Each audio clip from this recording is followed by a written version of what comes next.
Deison Ribeiro Rodrigues é diretor de Administração, Planejamento e Finanças do Campo Santa Rita desde 2019. Seu depoimento faz parte do projeto Memórias da História, Política e Administração Educacional na implantação do FPB Campo Santa Rita 2014-2022. Na entrevista, Deison nos fala de seus projetos, dificuldades e realizações à frente da direção das finanças do Campo Santa Rita do IFPB.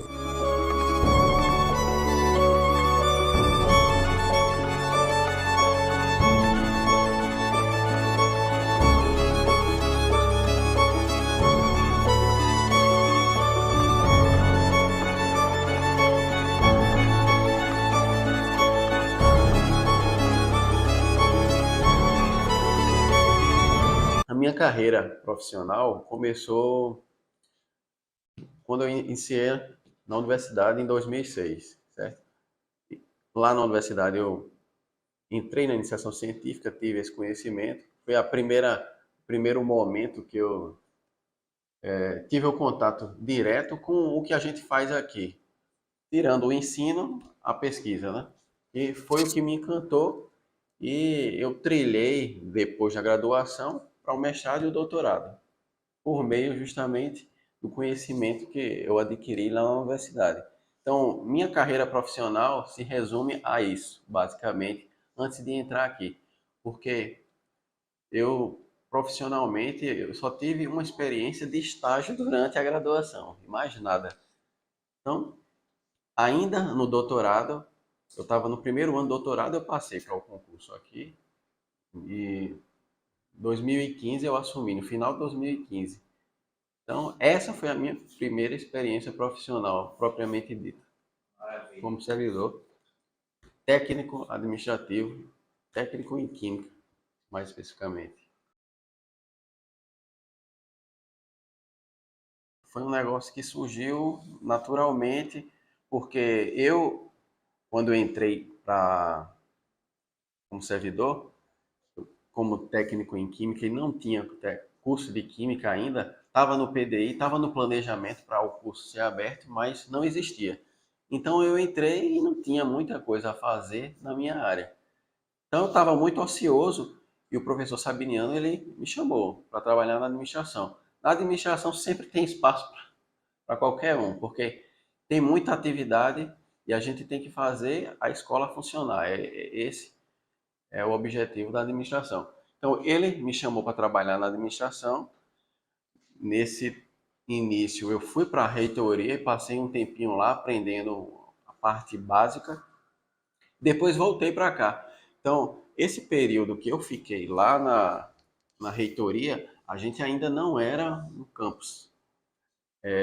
Não tinha portaria de autorização de funcionamento do campus, propriamente dito. Foi 9 de maio de 2016, o professor Sabiniano falou. A gente funcionava ainda com curso FIC, não era curso integrado, os cursos regulares. Então, foi esse período de experiência que eu adquiri lá na reitoria para fazer tocar os nossos próprios projetos, os nossos processos internos, porque até então era a reitoria que fazia tudo e a gente basicamente auxiliava. A partir de 2016, aí sim a gente começou a fazer os processos internos. Então, foi justamente aí que eu comecei a atuar mais junto com o diretor de administração da época, o Chico, o famoso Chico, a quem eu devo muito.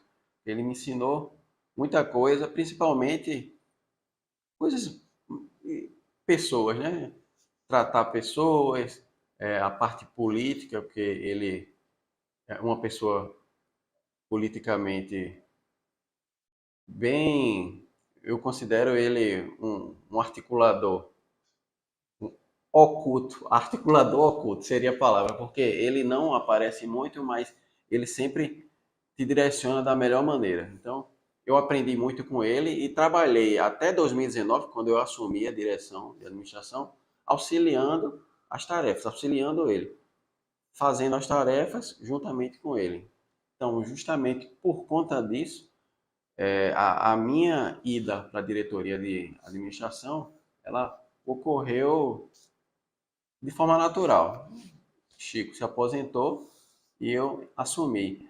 Porque aqui, quando em 2019, não tinham muitos servidores. Então, eu digo até que foi por falta de opção.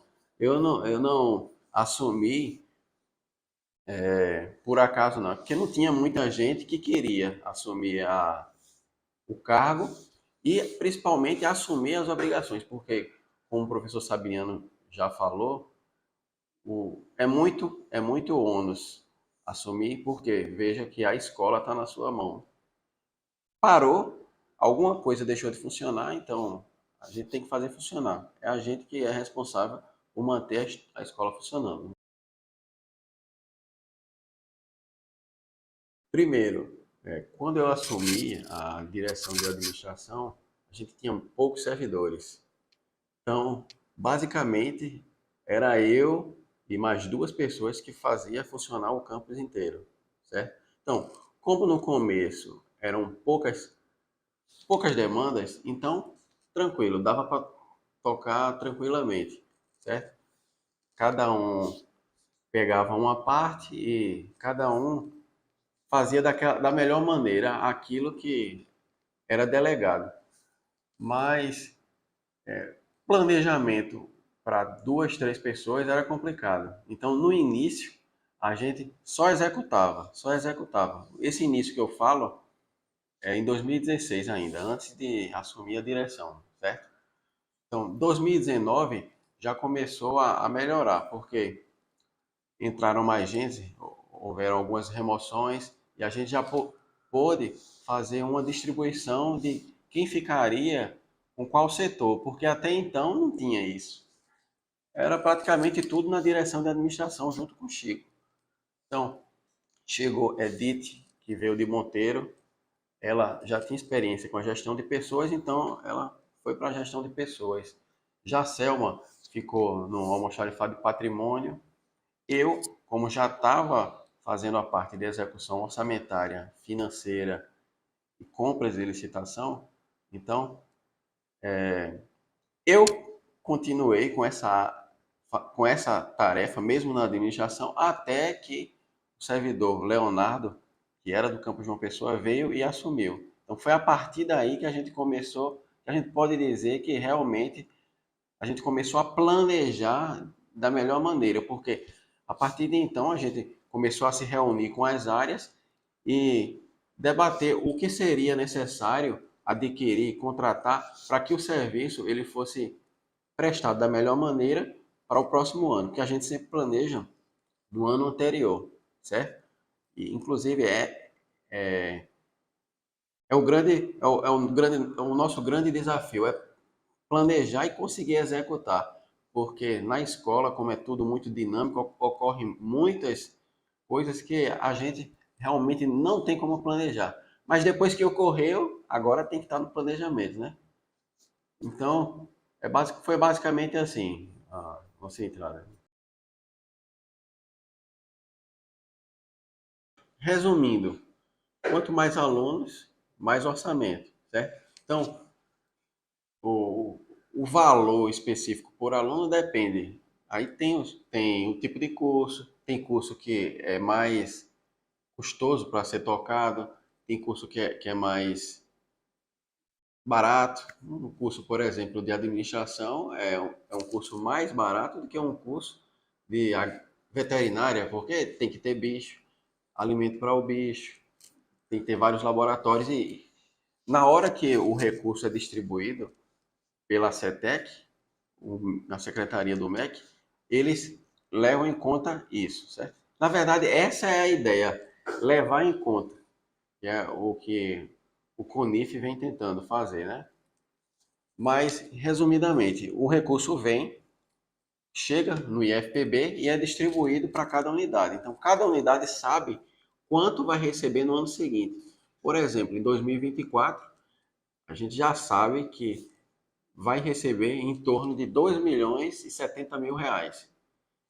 Desses 2 milhões e 70 mil reais, já vem carimbado 500 mil, mais ou menos, para ser utilizado na assistência estudantil. Então, desses 500 mil, a gente pega uma parte e usa para pagar as bolsas e outra parte para pagar os contratos que estão diretamente ligados aos estudantes, como é o caso do NAPNE, certo? Como é feita essa divisão? O contrato tem um valor fixo, certo? A gente já sabe quanto vai ser. Só que, mesmo assim, a gente não usa desses 524, a maioria do valor que seria necessário para cobrir todo o contrato. Porque existe também a grande necessidade de atender os alunos, porque Santa Rita é uma das cidades que tem menor IDH. Então, além de ter o menor IDH, Santa Rita ela tem a peculiaridade de ter uma das maiores áreas da Paraíba. Então, o pessoal eles moram muito longe e a gente tem que investir no auxílio transporte e na alimentação, porque além de morar longe, eles são de baixa renda, alta vulnerabilidade social.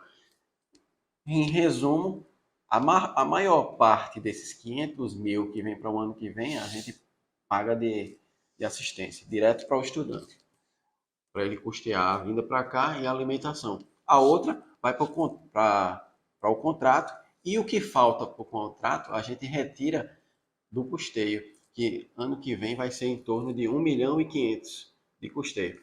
É do custeio que a gente retira o recurso, separa o recurso que vai ser usado para pagar a energia elétrica, para pagar os demais contratos, para visita técnica.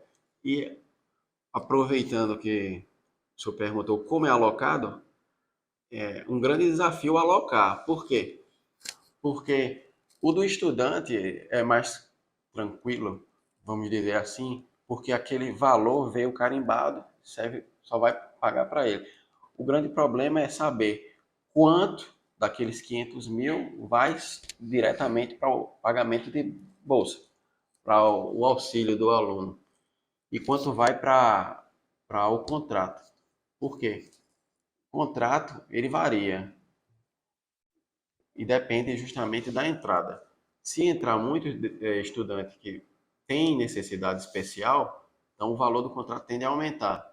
Como esse bolo é geralmente fixo, para que o pessoal continue sendo atendido, a gente tem que retirar do orçamento do custeio, que vem, seria um orçamento coringa, que você pode usar para qualquer finalidade. Só que ele é usado basicamente para o funcionamento da instituição, contratos. 80% contratos. Então, quando a gente tira e aloca para uma outra ação, como é a assistência estudantil, a gente tem que automaticamente deixar de fazer alguma coisa, certo?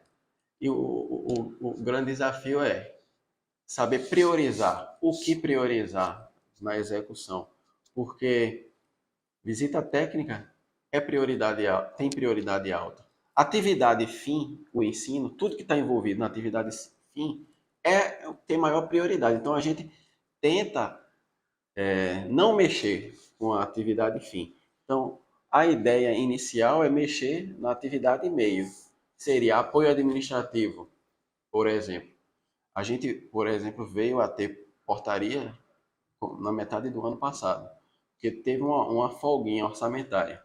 Mas a gente já está discutindo se realmente vale a pena manter portaria e recepção para o próximo ano. Por quê? Porque próximo ano a gente vai dobrar as entradas, os gastos vão aumentar. Se ocorrer alguma intercorrência que a gente não planejou, a gente fica sem margem, porque geralmente quando a gente faz planejamento, a gente deixa uma margenzinha de 10%, mais ou menos, para isso, para cobrir essas eventuais ocorrências.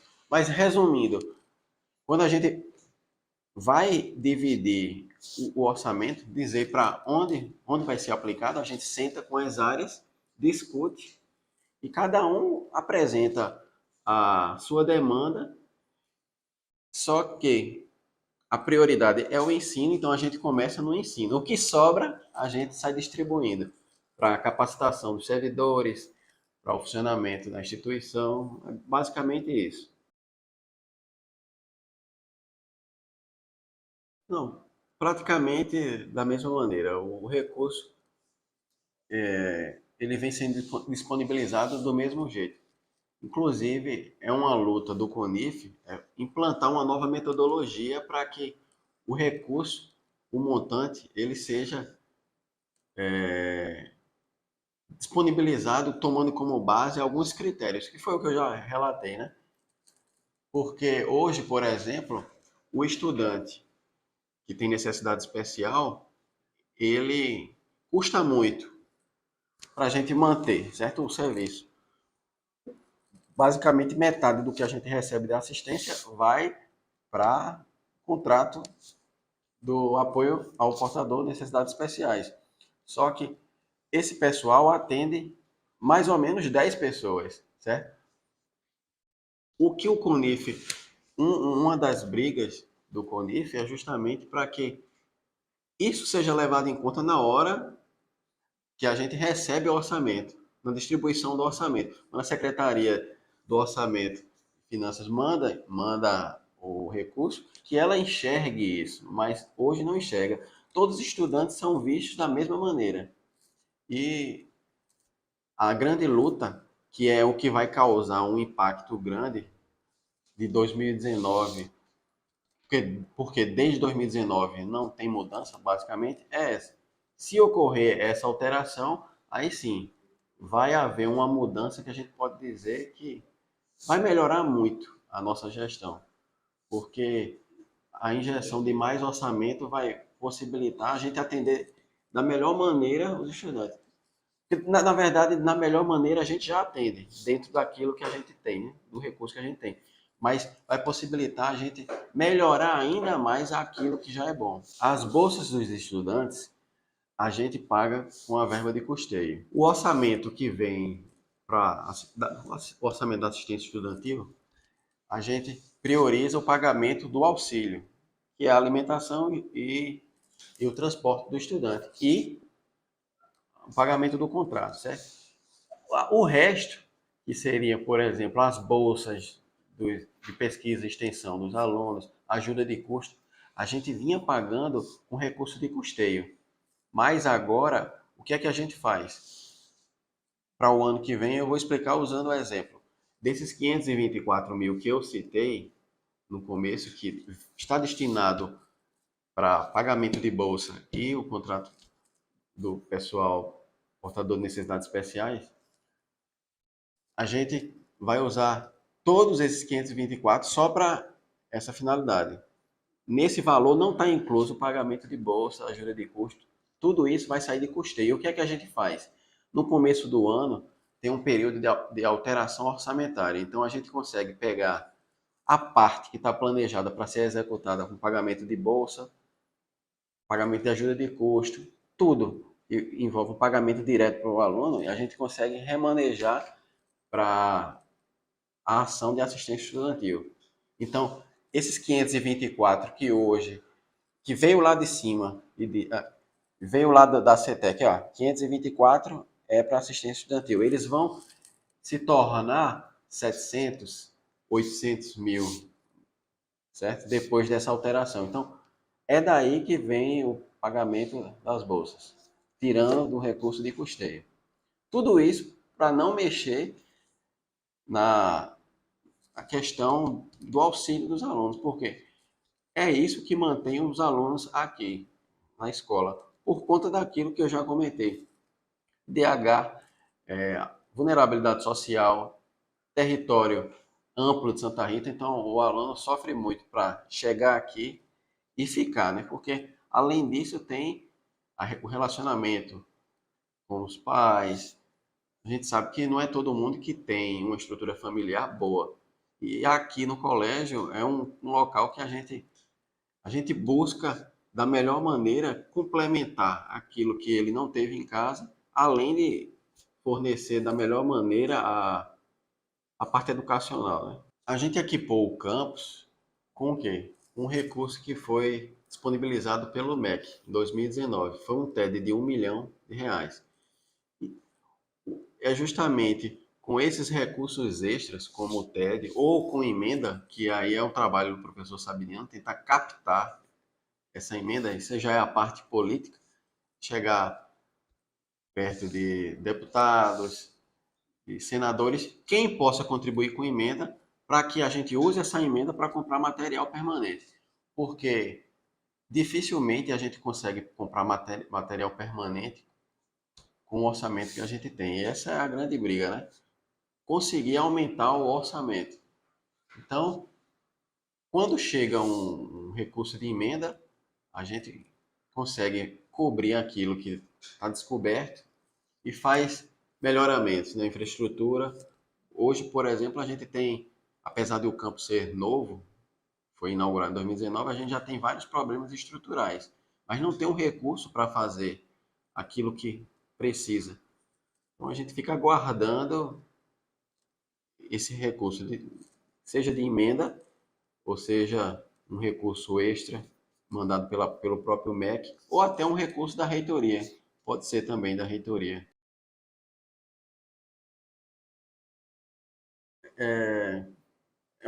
Eu acho essa pergunta complicada de responder, porque eu não sou da área, eu estou atuando na área, então eu aprendi por necessidade. Minha área é química, mas eu estou trabalhando na área da administração. Eu tenho plena ciência que o nosso trabalho pode melhorar muito mais e vai melhorar.